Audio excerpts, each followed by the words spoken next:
I like it. I'm super grateful that you're here. And, you know, I've got some Canadian roots in me. When I left Dublin, Ireland, and went to Vancouver, Canada.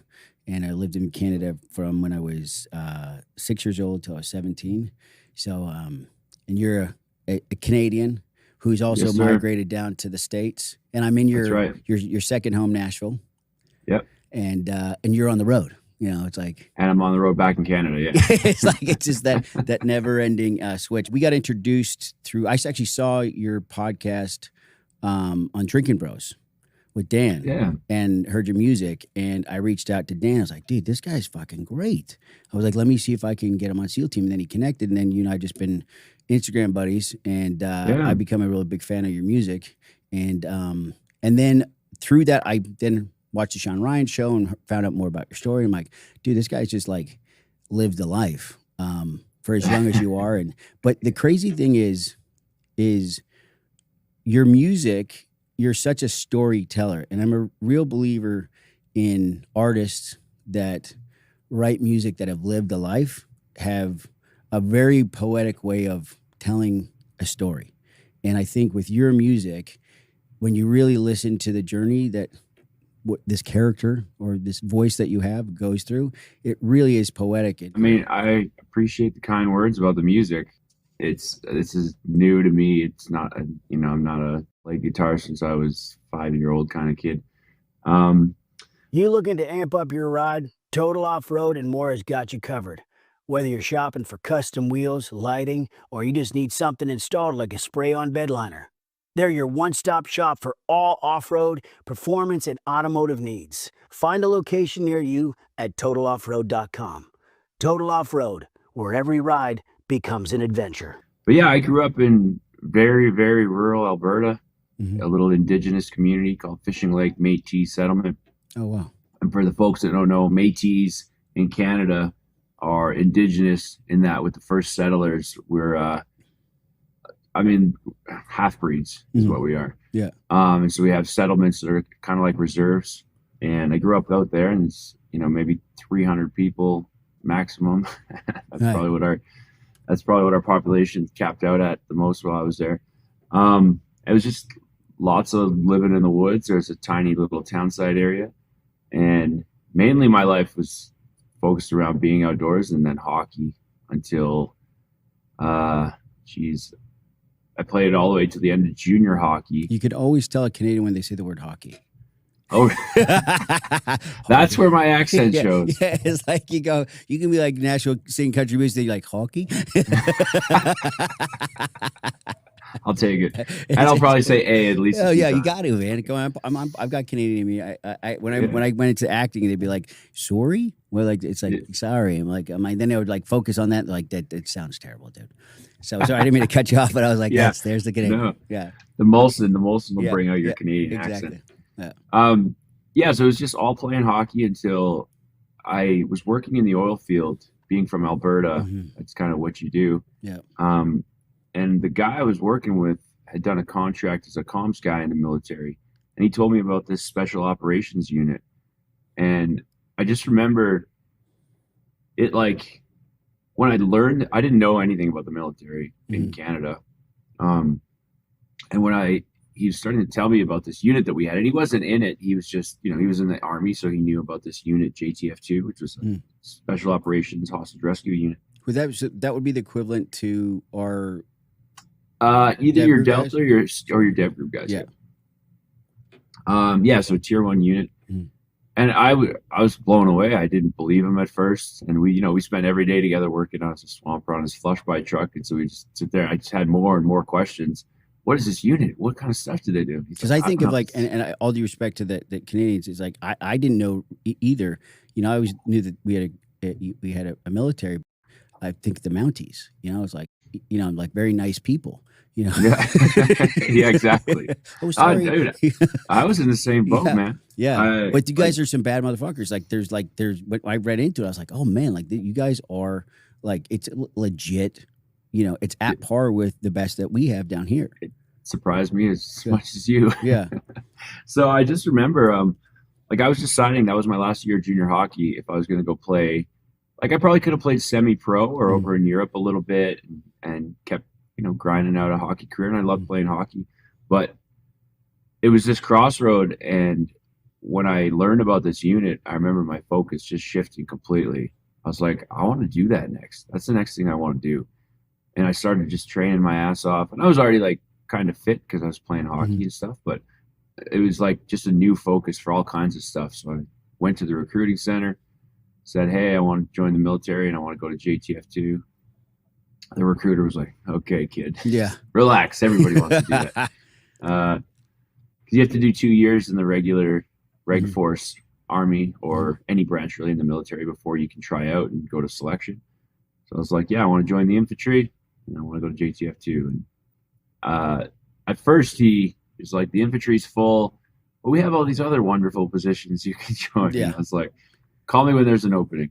Yeah. And it was like, must have been a bluff because they called me the next week after. You're going to basic training. So it was, and how old were from you that point? How old are you at this time?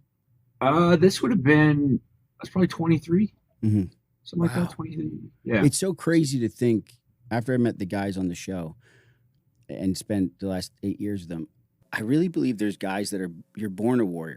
There's a warrior gene inside you that it's a calling that you can't. It's not like somebody wakes up like, this is what I like, top of the list. And we just seen your eyes when you talked about, hearing that unit, like, that's where I want to go. Like, that's a crazy thing. Like, it just, I agree. I don't even know where it came from. It's a warrior spirit. There's something inside you. I think is like part of, maybe it's part of your family bloodline, that's in you that you knew. Were you a scrapper in hockey?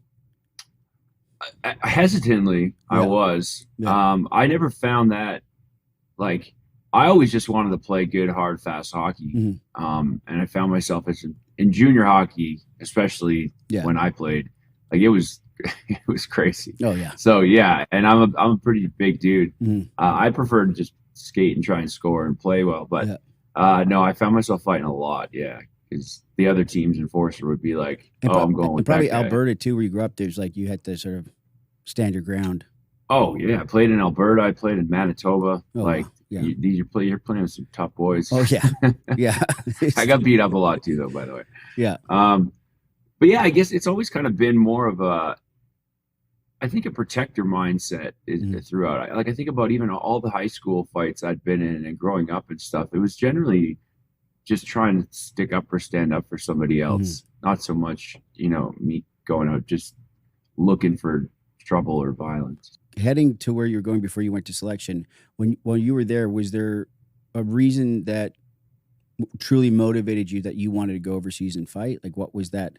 Or you're just like, fuck it, I want to go on an adventure?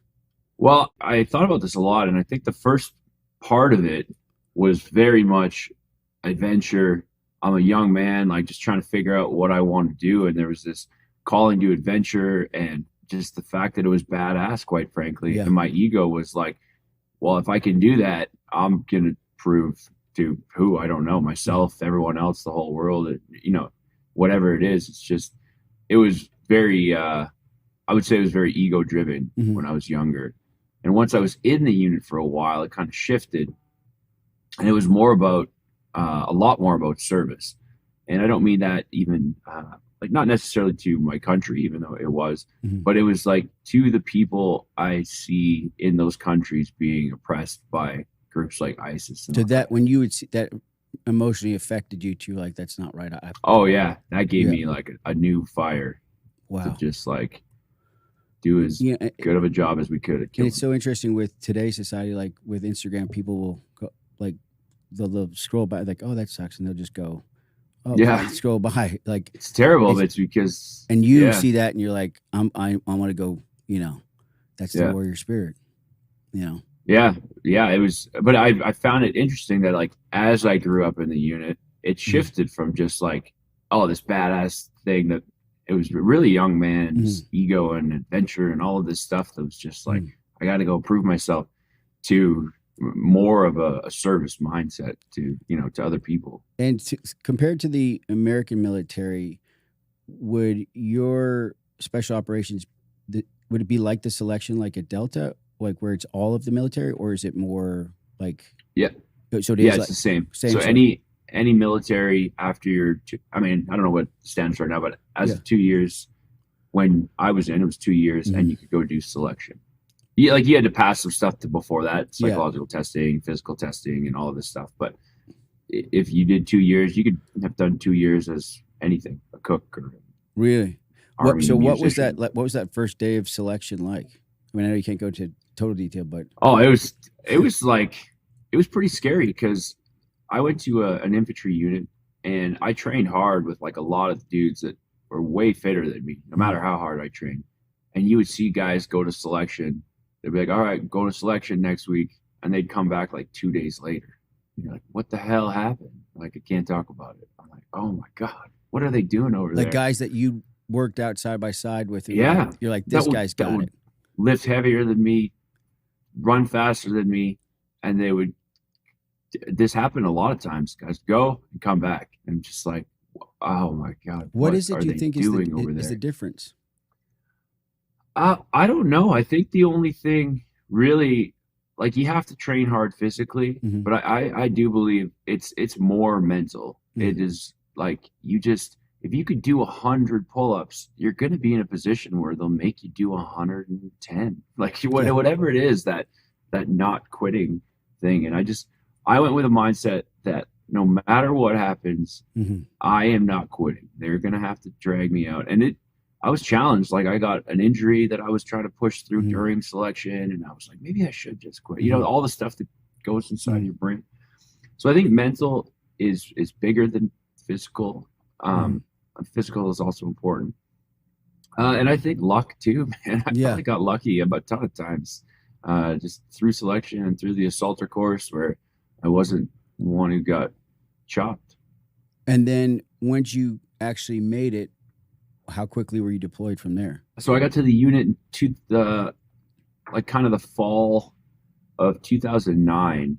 So they'd already made the push to Afghanistan from Iraq. Yeah.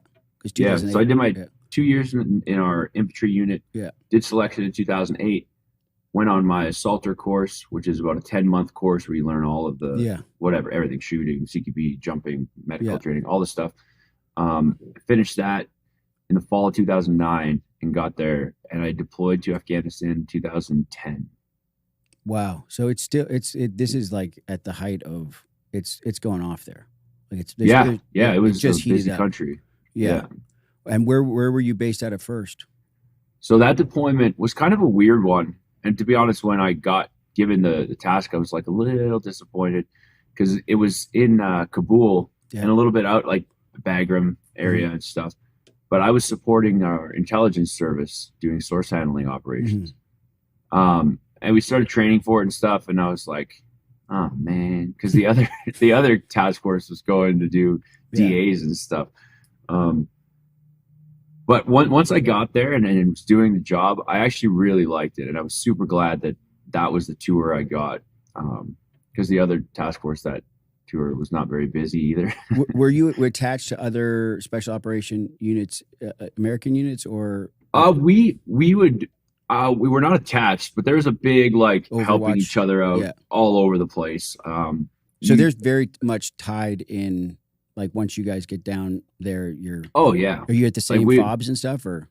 Well, we were just in a safe house in the city. Okay. Because we were, like I said, we're doing like the intelligence stuff, so we weren't really attached to anything military at all. Did you have like a moment in the morning where you're at the safe house? The first morning you look in the mirror and you're like, "Holy shit!" Yeah, dude. all the time. Like I'd be like dressed like an Afghani, squatting and smoking cigarettes, and all I have is a radio and a pistol, and I'm like calling this surveillance route thing. I'm just like, what the hell am I doing? This is so crazy. We're just like riding a little motorbike around Kabul, like following. And they tortured me to get here, to pass the test, to get here. It's like I went through hell, and I'm like, I didn't go to Afghanistan, but I went on a USO tour in Iraq, and then we were in Jordan filming SEAL Team. I mean, it's like.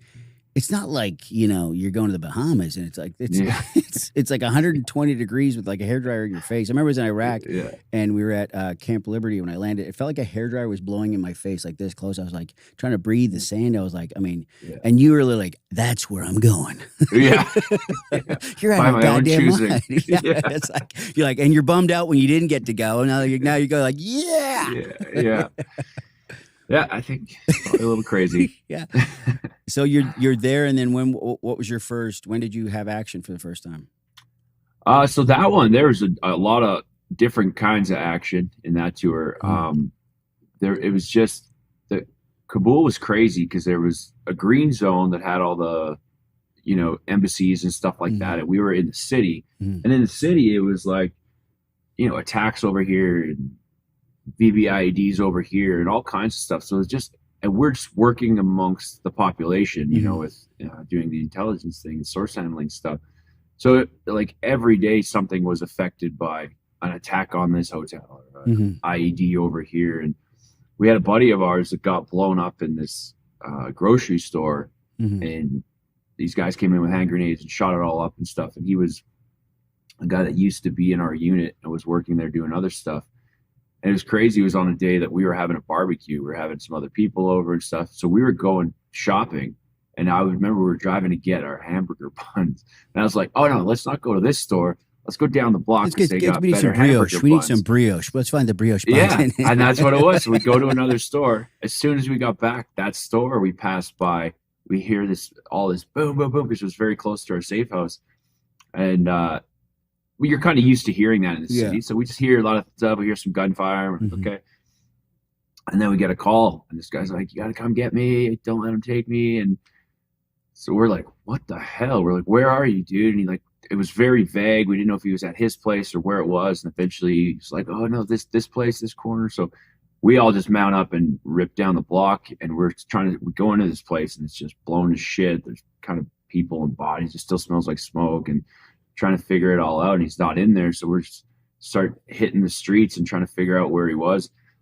And it was just like, now I'm thinking about like all the stuff we've trained. I'm like, okay, medical training. I have my med kit, but I just had like a little satchel with like some medical stuff in it and my pistol, and we're running. So you just had your pistol? That was it? Yeah. What kind? At that time it was a SIG 229. Nice. Do you have just how many rounds do you have with you? Oh, I had 4 spare mags in my like satchel bag. But I had a couple of like frag grenades and not like if you get in a real gunfight that you're. No, like we pre-positioned the truck, so we were kind of basing it off of that had our long guns in it. Do you have like get back to it? Do you have any body armor at all, or you? No, in the truck. It was something real crazy. I was going back to because you're low vis outfit, right? So yeah. So it ended up being another dude that was, because this was really close to the green zone, had found him and got him to a local Afghan hospital or something before. But it was just like that kind of craziness was all over that city. But most of that tour was just that. It was working within chaos, not so much like me. I didn't have any engagements that entire tour because that's obviously not ideal if you're low vis, depending on what you're up to. So the first like kind of war fighting stuff would have been my first tour to Iraq. I was deployed in 2014, I think. And at this point, I'd come back from Afghanistan. That was about a 10-month tour. Did my sniper course within our unit and had gone to the sniper troop. So 2014, deployed to Iraq with just me and my sniper TL. And that was the first time where I was like, okay, now I get to do this job. Yeah. Felt like finally, I was going to say finally, but like, I'd trained now a couple of years as a sniper. I'm like, let's go get after it. Now, how different, I've been fascinated with, especially with working with Tyler, because Tyler was a sniper as well. And then, on the show, but I don't think people realize how hard that job is. It's, one, just regularly going out and shooting on a course and trying to understand, just I'm terrible at math and just trying to dial in the wind and all the direction change and how quickly it can change. But just, it's one thing when it's a target that's 2 miles away. But if you're shooting through a city and there's all these other variants that happen and temperature and all, like, how different was it from when you were training to where you actually were? Did you have a spotter and stuff? We would almost always work with a shooter spotter team. Yeah. And it depends. Like in cities, sometimes we didn't need it if it was, you're within, let's say. And like in Iraq and Afghanistan, it's not like it's like a city, like it's a like New York city block. Like it's like, yeah, exactly. Chaos. Like, there was no Chaos. there was no like plans that were approved by the city. Like, oh, yeah, here, like building this bridge permits. is obstructing my view. Yeah, it's like there's a truck, there's a goat, there's like 100%. It's like the most. Because the biggest thing with a sniper team, in my opinion, that makes them efficient is communication. Mm-hmm. So if you can communicate shooter spotter, like, hey, I'm looking at this window, that's where the target is. Now, let's say you're looking at 10,000 windows across in a chaos, like a very chaotically built city, communicating where that target is as fast as possible is what makes a team lethal. Does it slow down for you? Shoot, Does it slow down for you that time? Yeah. Like I think the only reason anything ever slowed down and I got comfortable with it is just through training. Yeah. Were you good at math? Not really. No. I'm pretty good at like the simple math. I call it simple math because all the sniping stuff is 2. Like bingo. I can get that to you right away. And so I got comfortable with like all the math that we used for sniping. Yeah. But yeah, you asked, like, I probably couldn't do my 17-year-old son's math class right now. Actually, I 100% guarantee I couldn't. Yeah, my daughter will come home and she's like, Dad, I'm like, you should talk to your mom. Yeah, let me ask ChatGPT. I'm an actor, babe. I'm like, hey, I played a forensic pathologist on CSI New York, but I'm not that smart. Yeah. So I say, I play guitar now. Yeah. But, so with that, so when you actually were lining up your first shot and you're communicating to everybody, where did you have that?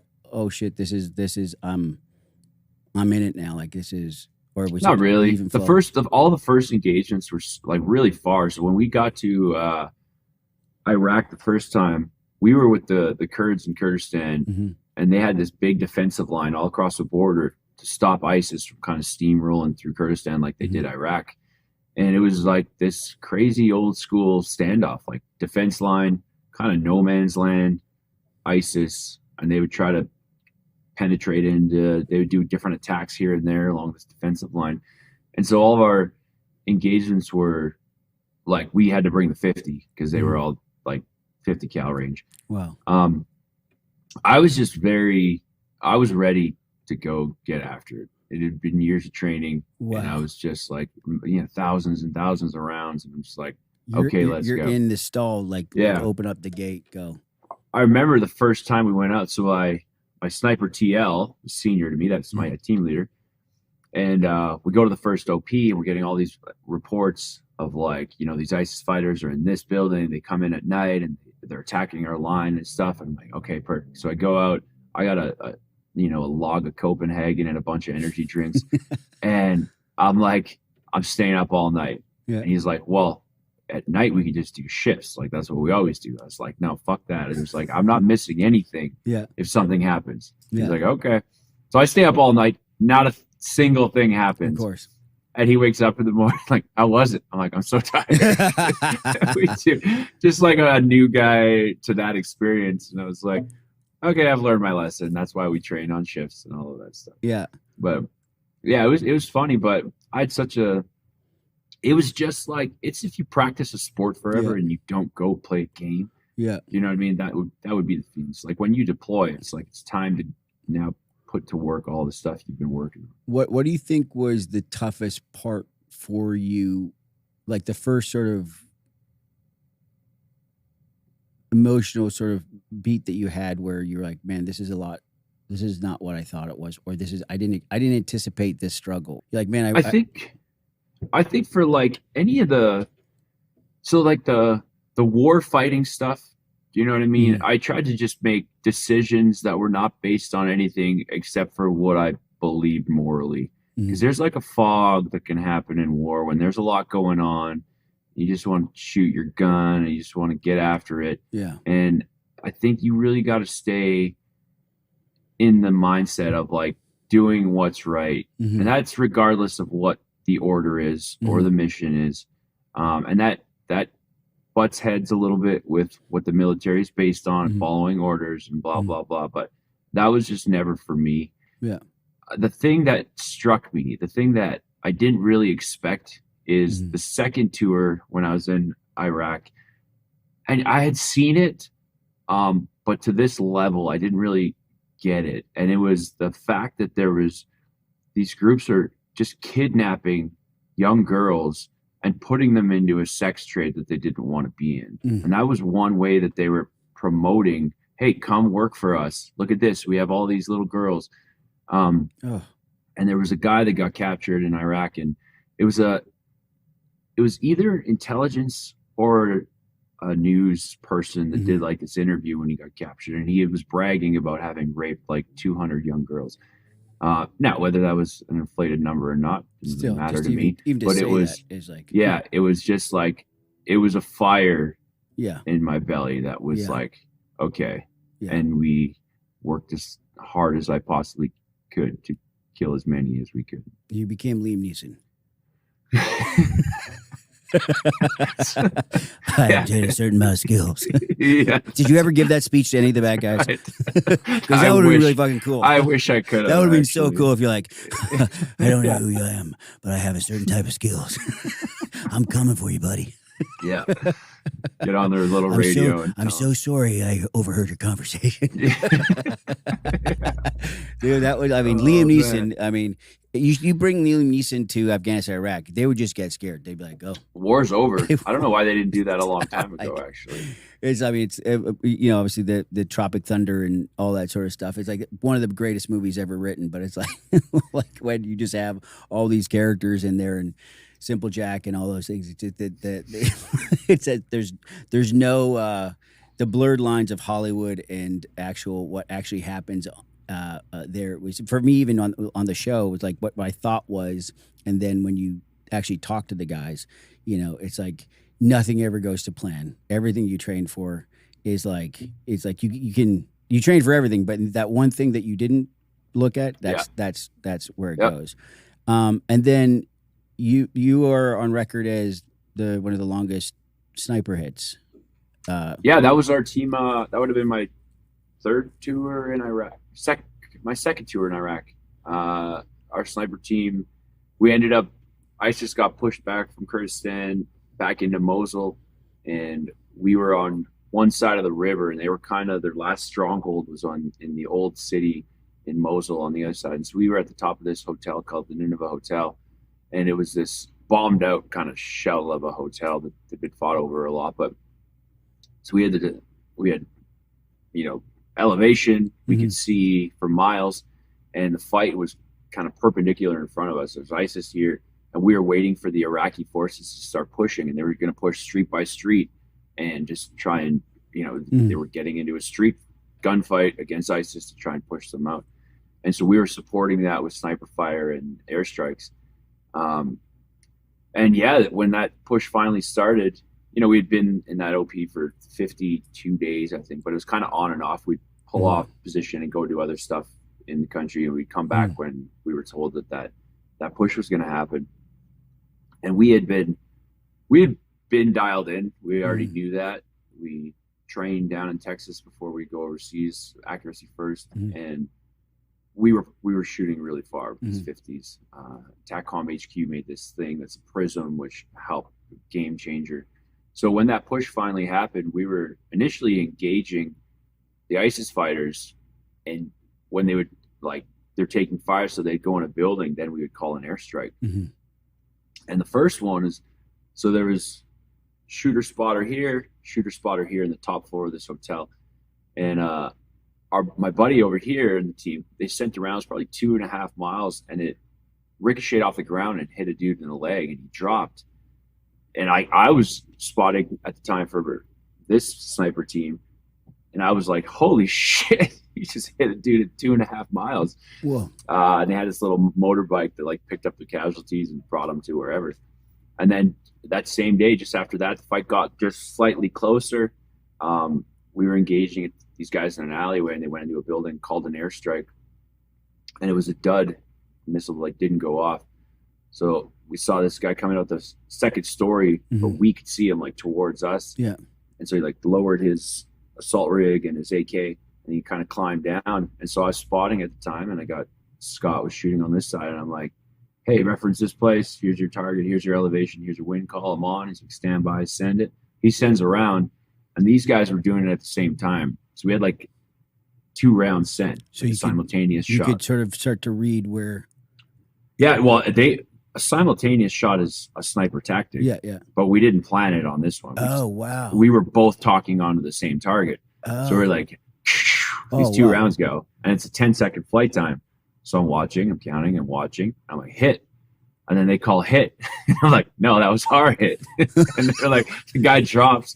And then I'm like, wow, that was a long shot. And then we move over because other fighters are stacked up on this corner. So we're like, new target. Here's your range. Here's your wind call. Blah, blah, blah. And we kept on going that day. And we knew it was far, but we didn't really think too much of it. Yeah. And then when that kind of day fighting stopped, other guys from the squadron were with us, and they were recording from the room over, and they got it on video. And so we're like, oh, that was a shot. And I'm like, that was far, man. I'm like, I got the distance and the call right here. And we looked on like our maps and stuff and our tablets. I'm like, yeah, that's 3,540 meters to that corner, just 2.2 miles. And so we looked at the video. We're sitting there, and you're kind of brain dead at the end of a day. Because if you're shooting 50 cal all day, your brain is pretty wobbly. It's like scrolling Instagram during the day. You know, we're just like looking at it, and we're like, oh my God, you did this. We're like, that's the longest shot ever made. And then we go back to, well, that was us. And they're like, that was us. So we called it a team effort. But yeah, it was crazy. In the fight for the next week, it was 5 days. It just kind of got slightly closer to us as it angled. So I said this before, I bet you we broke the previous record 5 times. Wow. Something like that. Because the distance was so much further shooting with this prism that we had from TACCOM that like once you're dialed, you understand it. It's just more the flight time. So it's like 9.9 seconds. So it's like a moving target. You got to know where the guy's going to be. Yeah, so much can happen. Like if for the viewers at home, like count 10 seconds right now. Yeah, count to 10. And see what happens if just somebody walking the distance that they go. And you're going to anticipate that. And on top of that, then it be an actual kill, and also not give away that where your position or any of this stuff. And and changing wind calls and gusts, all this stuff. It's really something that when we were Tyler and I were in Texas, we were with a guy Chase Stroud. We went out shooting with him, and I shot on a 375. I think it was Shaytek, and I hit a 2 mile target, which was cool. But again, it was under no pressure or anything like that. And truth, I have no idea how I hit it. He gave me some calls, and I was like, bing, and he was like, holy shit, AJ, you fucking hit that. I'm like, wow. He was like, the actor can shoot. I was like, all right. Again, no idea if you asked me to do it again. I told him, he's like, do you want to shoot again? I'm like, nope, walking away. I'm good. Why would I? I just got a hole in one. I'm walking off this course. I'm done. He's like, come on. I'm like, no, dude, I don't I can't touch this. Because then if I go, then it'll be like luck. But I can say, yeah, I did it. No problem. But it's even like just understanding. And he would show me he had like the paper, and he would show me like, okay, this is what this means and how it lines up. And an amazing teacher.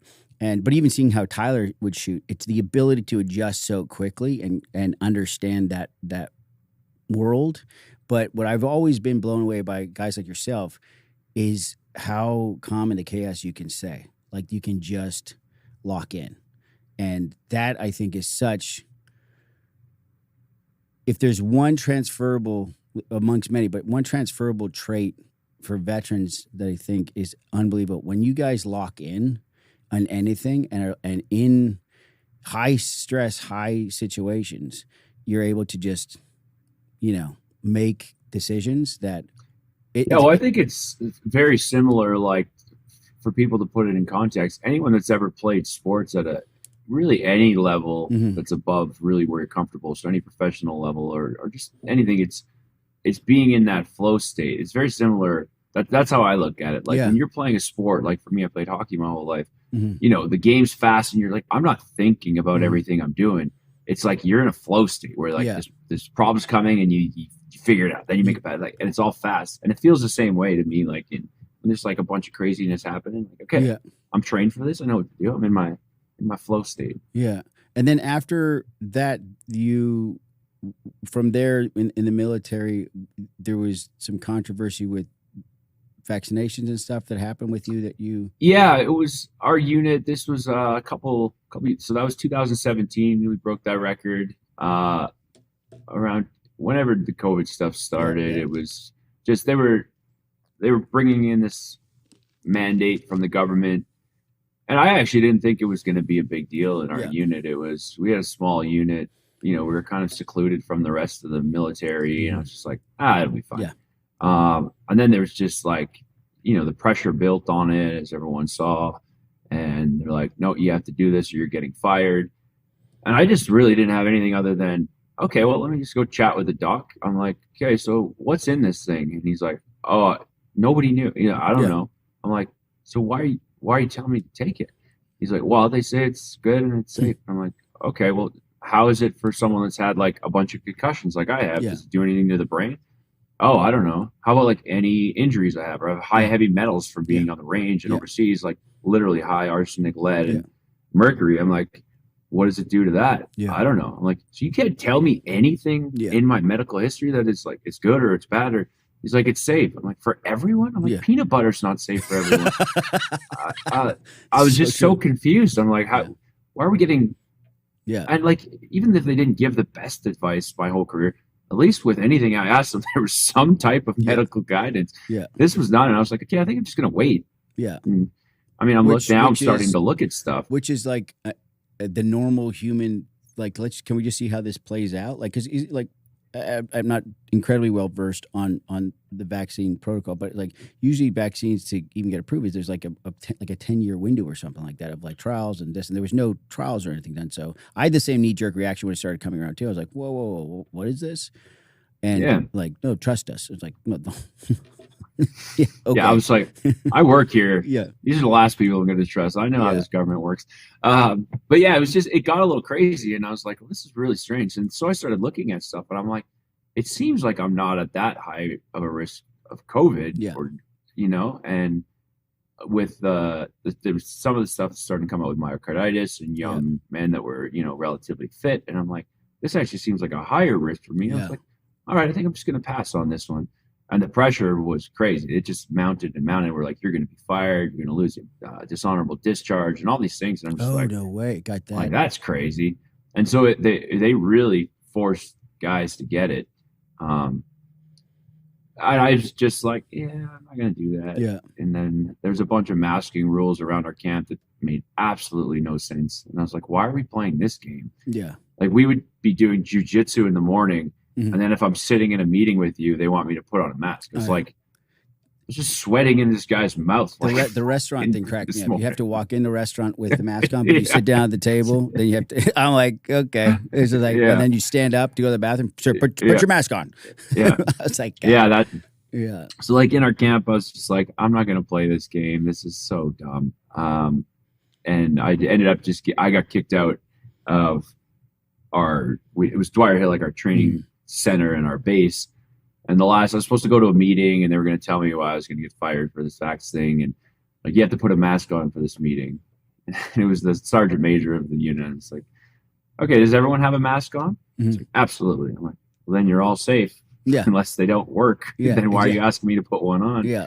And he got upset, and he got a little puffy chested. And then I called him outside, and he didn't want to join me. And that was the last day my pass ever worked to get on camp. Wow. Yeah. I mean, in hindsight, I wonder if, all the stuff that's come out now. I mean, I had two friends of mine that were healthy, had heart attacks and died. Yeah, it's crazy. I've got buddies in the same unit that were like on the table, defibrillator, brought them back. And it's like, the doctor's like, do you drink coffee? Like, get the fuck out of here. Yeah, it's like that. We know what it is. Yeah, I had friends up in Canada and down in the States too. It's like, it was if you didn't want to get it because you just wanted to wait and understand the science. The whole my body, my choice thing went out the window. That was like, we're not going to have, no, my body, my choice. Not for this. How dare you use that on us? Yeah. And so like, let's just, can we just pump the brakes and just, again, it's not that I'm saying I won't. I just want to understand what's happening here because I'm a dad. I love my kids. I enjoy my life and I'm pretty fucking healthy.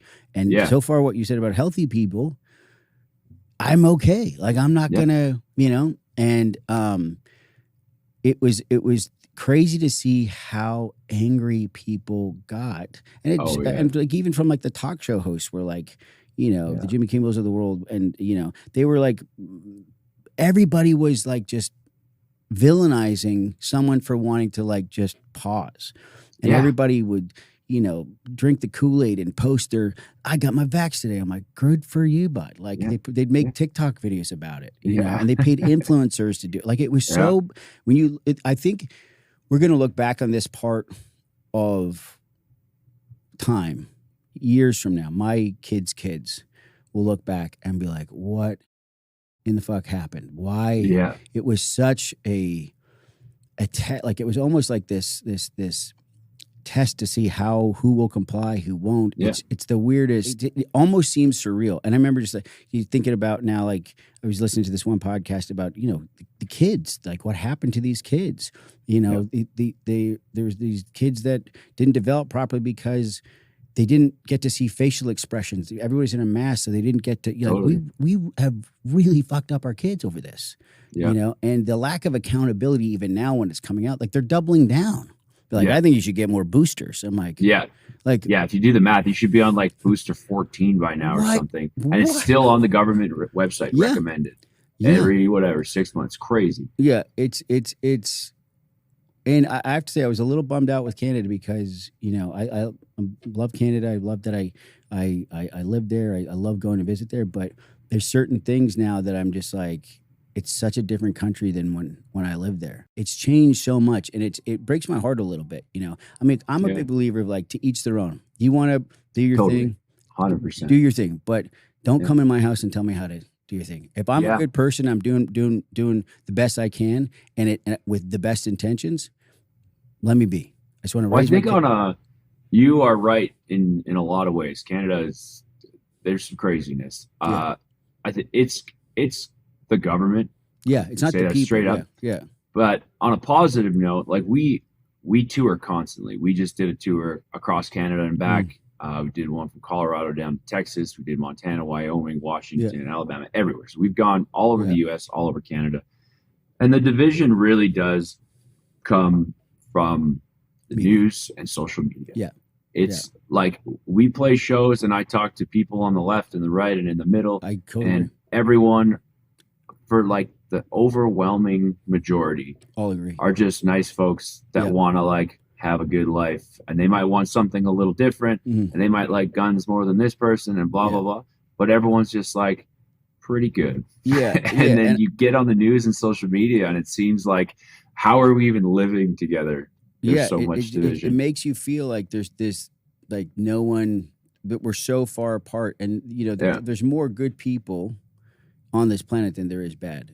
I believe it's a very small percent, but also that small percent of what the media does. And I think, big changes like podcasts and them able to have a voice and just, again, openly discuss things. It's, one of the things I've said with this podcast, what I would do is just like talk about things that people are divided on and just have a civil conversation, because at the end of the day, I want my kids to be safe and live in a house, and I can provide for them, and so does that other person. Just how we get there is a different route. It's the in between that is confusing. So, totally. with Canadians, they're some of the greatest people in the world. And like we were talking about Calgary Stampede, like that's literally my real first experience of a beer garden, Daisy Dukes and cowboy boots. I was like 22 years old, and I was like, I remember thinking, God, you exist because you invented Daisy Dukes and cowboy boots. I'm like, you are a good man, because that is some fine work. It was a kokanee beer garden. I'll never forget that. And I was like, this is awesome. And I don't know, like when you're young and you haven't really had a lot to drink, and you have like your first like kokanee beer buzz, or Molson, and it's summertime, it's Calgary, and the air's crisp, and it's like, you're like, yes, it's just awesome. And it was like, I think it was like Billy Ray Cyrus or something was big back then, it was like, so wow. I was like, it was just break your heart. Oh yeah, it was like, don't break your heart. I was two-stepping, and I can't two-step to save my life, but I tried. I got a lot of heart. So I tried my best, but it got a lot of give, a lot of try in there. Yeah, Calgary was a very special place, and I actually shot a couple shows there. It's such a fun town, and like growing up in Calgary, Theron Fleury was one of my favorite hockey players. Yeah, just because he was small like me, and he just was like just scrappy little dude, and I just had such a. I think, Calgary out of like Montreal, I love because it's so different. It feels like you're in another country. Oh, it feels like you're in Europe. Yeah. And I was like 18 doing a show there, and every girl I met should kiss you on the side of the cheek. And I had no game, so I'd be like, like, oh, this is great. Yeah. I'm like, bonjour. Oh, they're kissing me. All right. Do we go for two again? It's like, you go to the bathroom, kiss you again. It's like, I just was like loving this. They're like, slow down, pal. Yeah. But then so at post-military, because how we connected at the top of the show, we talked about your music, and I reached out to you because I genuinely dug your music. I was like, it's such a different sound, and again, just hearing how you talk about the life that you've lived and where you've come from, it even makes more sense lyrically why you write the songs that you do. When did you first pick up a guitar? I think I bought my first guitar when I was around 18 or 19. That old, huh? Oh yeah, but I didn't play it either. Like that was one of those, you probably know a lot of people that own a guitar that sits in the corner of whatever room, and me. That was very much me. Yeah, mine's on the wall. Yeah, exactly. It looks great on the wall. Yeah. And it was a buddy of mine who's a great guitar player. He said, "You got to get a guitar." So I'm like, "Dude," and I tried to figure out some chords. I'm like, "Yeah, it's fine." And I just ended up getting so busy, like the end of hockey and the getting into the unit, and you're gone all the time, and just like the pace was crazy. And I was like, I don't know, I'm not a guitar player, so what do I care? And then sometimes I'd sit down, like, try and learn G while you were deployed. You had a guitar you'd pick up? No, actually, a couple of our places. That one safe house in Kabul, there was a guitar in there because we had a guitar player. But no, I just never. I would try and learn a couple chords, and then I'd like put it down and forget about it. But really, it was like 2018, around that time, I was starting to just see music more. I've always been a huge music fan. Mm-hmm. Sing along, car karaoke. I would like sing. Who inspires you? Well, my favorite country artist for sure is Jamie Johnson, my favorite songwriter. Yeah. Wow. I'm inspired by, my dad listened to a lot of like Waylon and Johnny, and mixed with like CCR, Merle Haggard, Leonard Skinner and stuff. So it's like Southern rock and the outlaw country stuff. Yeah. And so I've always loved that stuff. And I'm 90s country, like through the 90s, I'm just like, I love this stuff. Alternative, like stuff like Nirvana and the grittier stuff. I've always been a gigantic music fan. Mm-hmm. I just never really thought for me, I'd play music. I'm like, yeah, it's great. I started recognizing live music more, and then it kind of was like, oh yeah, people do this for a living, like without being a rock star. Like you could be a musician for a living. And it was actually in 2019, my older brother passed away, and it was all these things colliding, like recognizing music more. And then when he passed away, were you close with him? Yeah, we were close, and he actually always bugged me to get into music. He's like, you should get into music. He had a studio in his basement. He would record local artists and stuff. He's like, you should start playing music. And I'm like, I'm in the military. What are you talking about? I'm like, I'm gone all the time. Like, what am I going to play music, bro? Yeah. And then when he passed away, I started writing songs with like the couple simple chords that I knew how to play, and it helped me so much with processing everything. No way. And then I was also starting to see and recognize like live music more. And I remember a shift happened, like just like when I was like, I want to go do the special operations thing. I was like, I'm going to be a songwriter. From this point forward, I'm going to be a songwriter. Whatever that means, I'm going to figure it out. And my wife was like, what? Like, you're going to get out of the military and be a songwriter? It's like, yes. She's like, do you write songs? Like, do you play the guitar? Like, yeah. So I was like, I'm gonna figure it out. So I learned a few songs. Had you tried singing at all at this point, or? I've like sang my whole life, yeah. like in some way or another, just singing along to everything. But there's there's singing in the shower, and then there's understanding like melody and harmony and all that. I agree. I would argue I still don't barely understand those. You can sing. You can sing. But just with enough reps, something's gotta come. So I started doing like a million open mics. Once I could play 3 songs, I went to every open mic there was. And then once I started talking to people who booked lounges and bars and cafes and pubs, I was like, you got to play for 3 hours. I was like, okay. What was 3 hours of music? What was more terrifying, the first day of selection or your first day of open mic? Open mic, hands down. Oh, hands down. The scariest thing, the first open mic I went to. Walk me through that, dude. This is crazy to think that's more terrifying than. I've practiced these 3 songs a million times in my basement. Yeah. I'm going to my first open mic. Walk in with my guitar, little sign-up sheet, 6 people in the place that aren't even paying attention. 5 of them are the artists that are about to play that night or like do their open mic thing. One's a bartender. It was like, did your mic get feedback when you got to go like the class? No, but that would have been the perfect picture. And I was like on the side of the stage and I'm like, maybe I shouldn't do this. This is stupid. What about I was so terrified. Yeah. And it was the scariest. Because during your army, during your selection, during all your training, you never once had that thought, maybe I shouldn't do this. You were like, I'm going to do this. And then and this I was like, I almost walked out. I was like, you know what? Fuck it. I don't need to be a songwriter. And then I did it and I was like, oh, that actually went pretty good.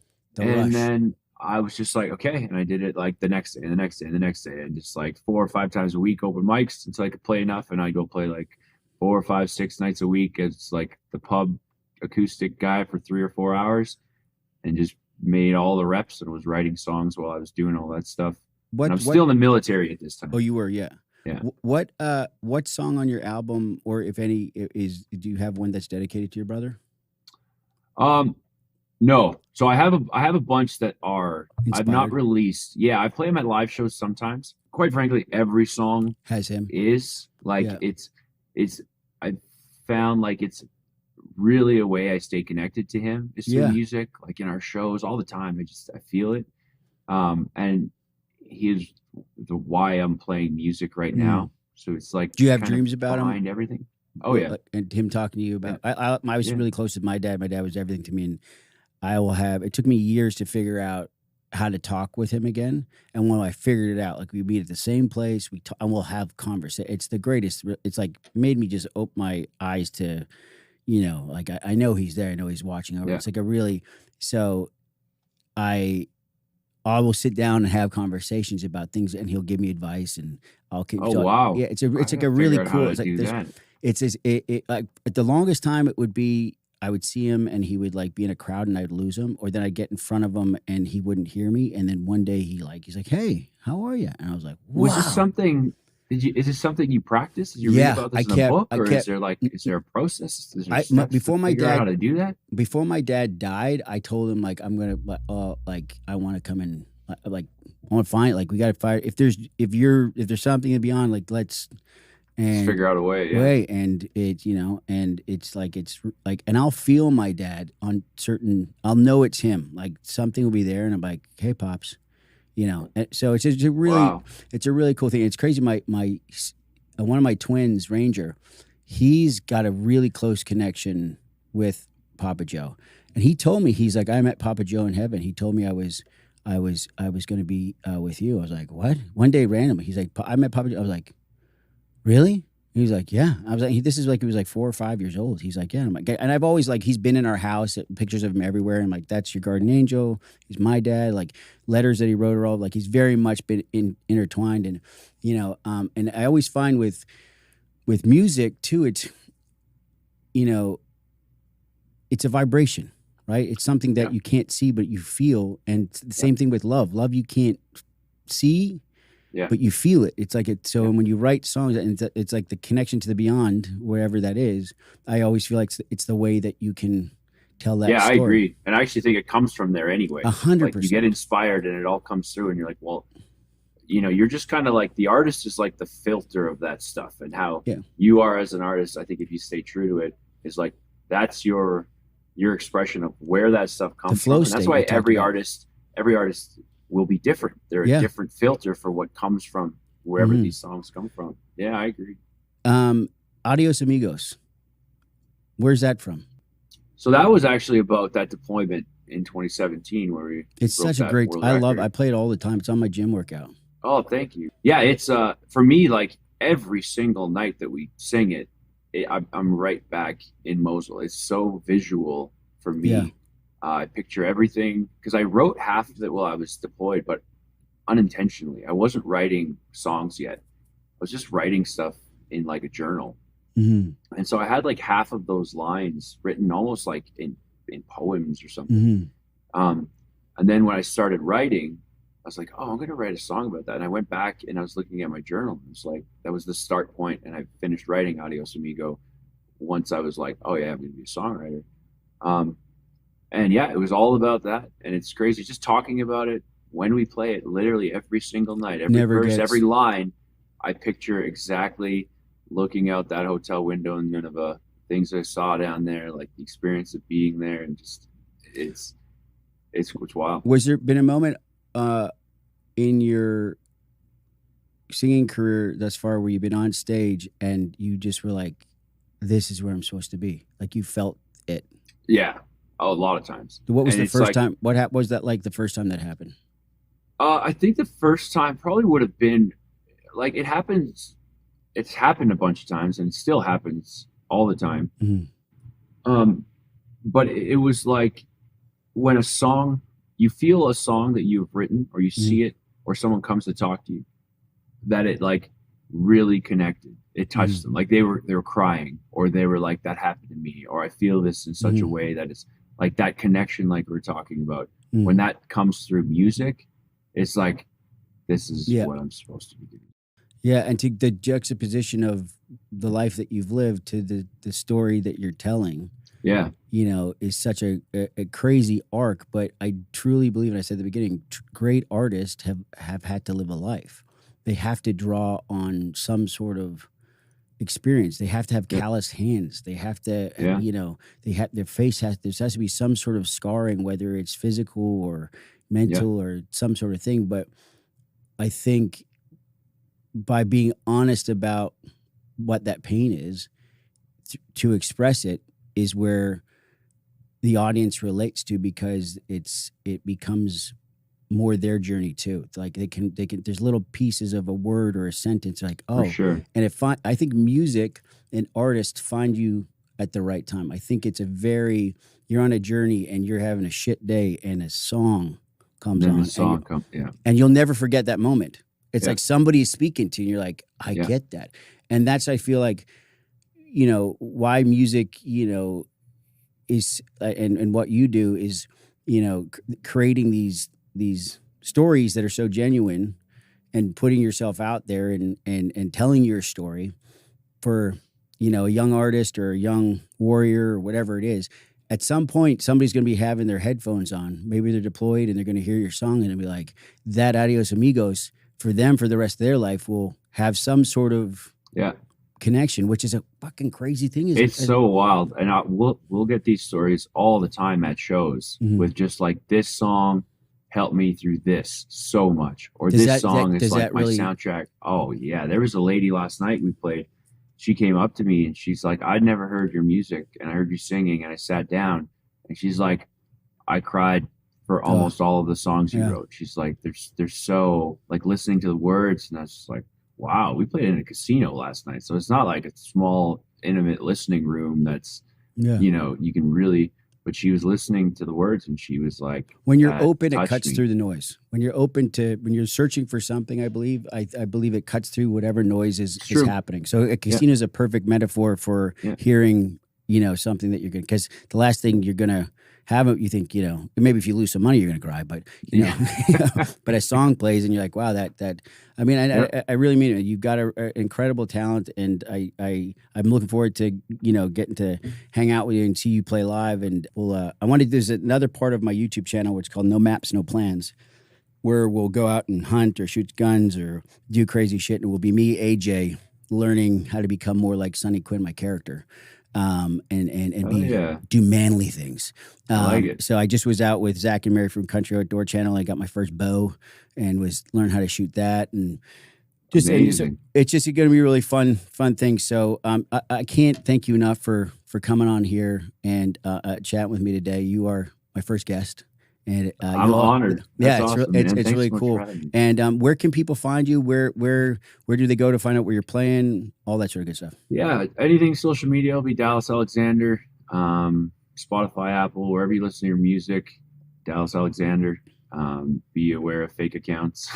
I have one on Instagram. It's I am Dallas Alexander. The rest are just trying to steal your money or whatever. Yeah. My website's dallasalexander.ca. If you go to .com, you'll quickly realize that it's not me. And our shows are all on there. Merch is on there. Everything's on there. Great. And I will put all your links and stuff in the show notes.